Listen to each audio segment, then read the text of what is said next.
Okay, peace again. Thank you for coming out.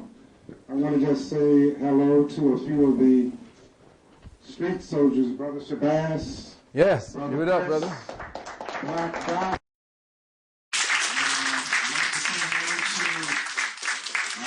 Dr. Brown, Sister Bobby in the audience, supporters, and friends for many years.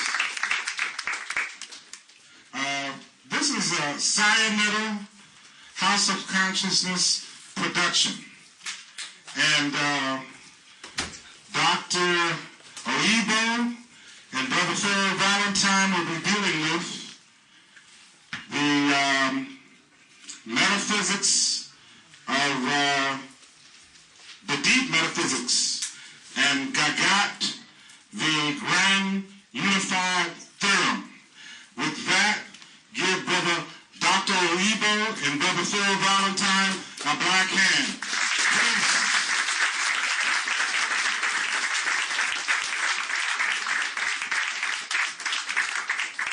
Well, we are so happy that Dr. Oyibo could make it. And first and foremost, welcome, Dr. Oyibo. And we are going to, we promise a scintillating discourse around this issue of Gagut, which I think is just pure genius. And again, we're going to explore this because this brother has not been given his due. We see it playing itself out now more and more. It's becoming evident that there are only a few people who will begin to appreciate the presence of this brother. So I have I have some things that I wanted to introduce into the record, if I may, if the court will allow me, the dark matter energy. And I'm going to put a few things into the record as it's going to relate to what I think that we can move forward for today. So, brothers and sisters, to wax philosophically, we are standing at the threshold of a great collapse and at the same time a great beginning for all humanity. Those of us who gather together like this here and around the entire planet represent the seeds of a new time continuum. We are the fathers and mothers of the shift. Few people have the capacity to think for themselves. Fewer still have the capacity to think for themselves, and even fewer have the capacity to spread what they think in their minds, even though it is contrary to what is being thought of and taught today. Only those with the courage to face ridicule, rumor, condemnation, and even death will be recognized by our posterity as the unheralded standard bearers of truth. Those of us gathered here today understand the level of commitment it takes to be such a standard bearer, and it is to just such a man that we will have the pleasure of sharing in the wisdom that this great spirit brings, and the ancestors have once again blessed us with. Excuse me, Jack. Right. That's his wife. Is that his wife? Yeah, that's his wife. Oh, that's his wife. That's your wife? Okay. Oh, okay. All right, it's all right. It's all right. We're very, very strict about that. We didn't know. Sorry about that. Beloved brothers and sisters, before any significant breakthrough can occur for each and every one of us, we must be before we can do. And we can do only to the extent that we are. And what we are depends on what we think. For as a man thinketh in his heart, as David said, so is he. This is what is referred to as coming into the isness of being. So, beloved brothers and sisters, welcome to one of many historic or our historic moments where we will get a chance to discuss with one of the preeminent minds of our time the substance and fabric that comprises our reality.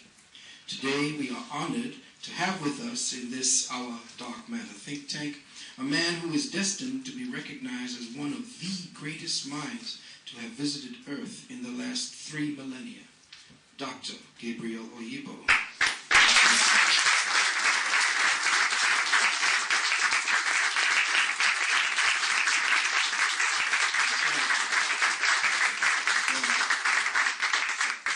Now, Here's where we get interesting. Before we get any deeper into the subject matter slated to be the prime topic of the evening, I would like to offer a precursor observation that will help to segue us into the gist of the issues. Many of you have called me to explain, or to ask me to explain, what is it that this good brother has accomplished? Why in the world, at least in a vast section of its academic community, the so-called intelligentsia elite, why are they so excited, as well as nervously worried, about what this brother has so eloquently done?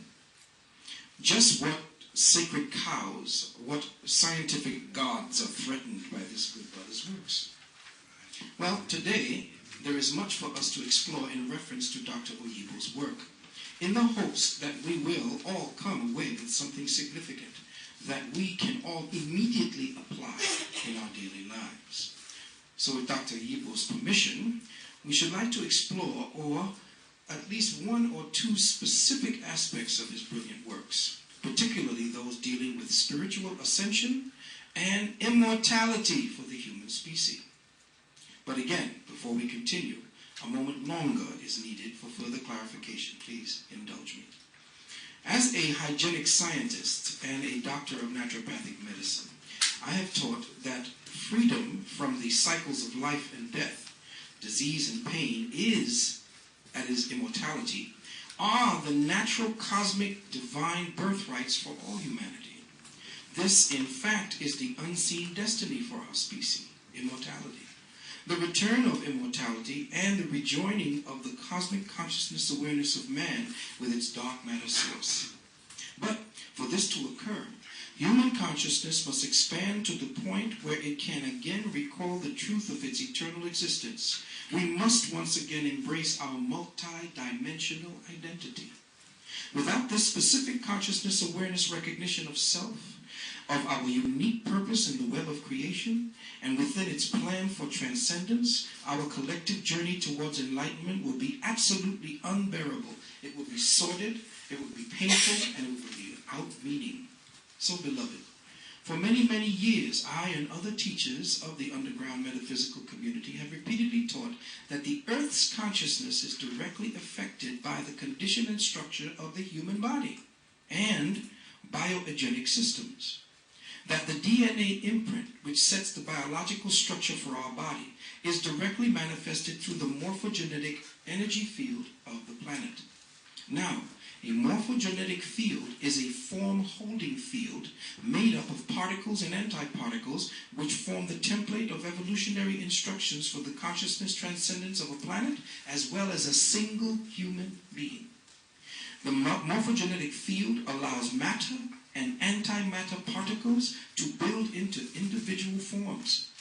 A person's morphogenetic field exists within the larger morphogenetic field of the entire species and the race, and around these exists the morphogenetic field of the planet that they inhabit. Now, please pay close attention. Because the subjects we are about to discuss will challenge the present academic and consciousness paradigm that we have become accustomed to, the subject of immortality and spiritual transcendence will seem to be conflicting realities, which is why I felt I must begin by offering these words. Now listen carefully. Consciousness, ascension, and immortality is a direction or path through which perceptual awareness transcends through a structured multidimensional system. When viewed for a planetary scale or on a planetary scale, the process of transcendence involves the transmutation of particles and antiparticles into progressively less denser states of matter consciousness. This then allows for a planet like Earth to rise from lower dimensional frequency bands into higher dimensional reality fields existing in 15 to 33 dimensional scales.